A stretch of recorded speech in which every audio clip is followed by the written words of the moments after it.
Dan Willis here, and we're talking about the Fair Credit Reporting Act. This is a federal law that was passed by Congress originally in 1970, and it's still on the books.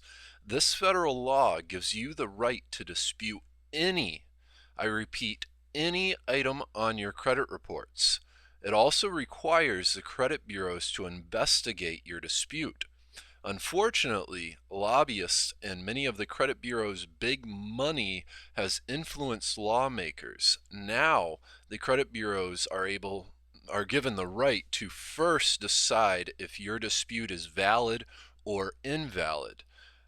Very few individuals are aware that it is not in the credit bureau's financial interest to investigate your dispute and correct even a blatant mistake. This is because it only costs the credit bureaus money. They do not earn any revenue from investigating your dispute and correcting even the most blatant of errors.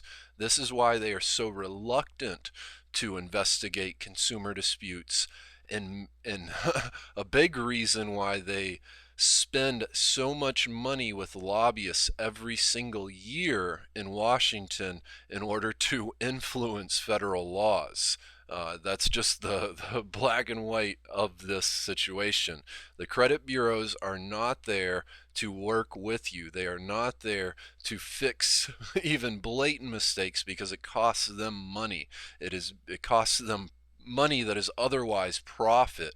That's why many people hit brick walls when they send their credit dispute letters, because the credit bureaus, their initial response and most often response is to drown you with paperwork. They'll send you a letter back saying that your dispute is not valid and that you have to do this or that or the other thing.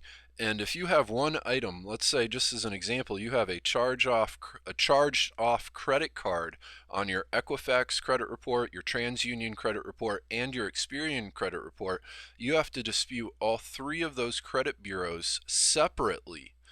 That means you have to write a dispute letter to each one, to TransUnion, to Equifax, and to Experian, in order to even start the process of hopefully getting them to investigate your dispute.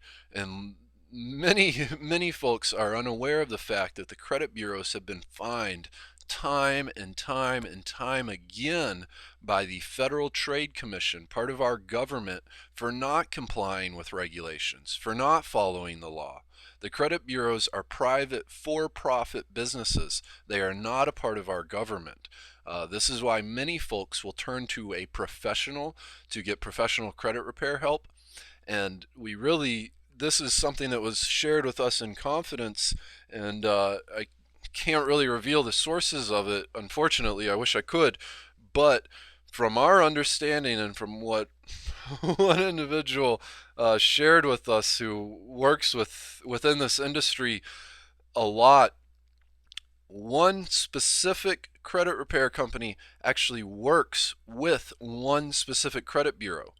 This means the credit bureau takes disputes from that credit repair company, and they're going to assume it's valid because they know it's valid, just like many consumer disputes are valid, but they know this credit repair company is actually a legitimate company. Therefore, they're not going to try and drown this credit repair company in useless paperwork, because they know the credit repair company is going to keep working. The credit repair company is not going to just stop. So they will take those disputes from the credit repair company, and they will assign those into a different pile, compared to you or I sending a dispute just ourselves, trying to get something to get fixed. If you'd like a free copy of a sample credit dispute letter that you can use to send to the credit bureaus, visit yourbadcreditcard.net. You can also grab a free copy of the 7 super simple steps to clean your credit. Right.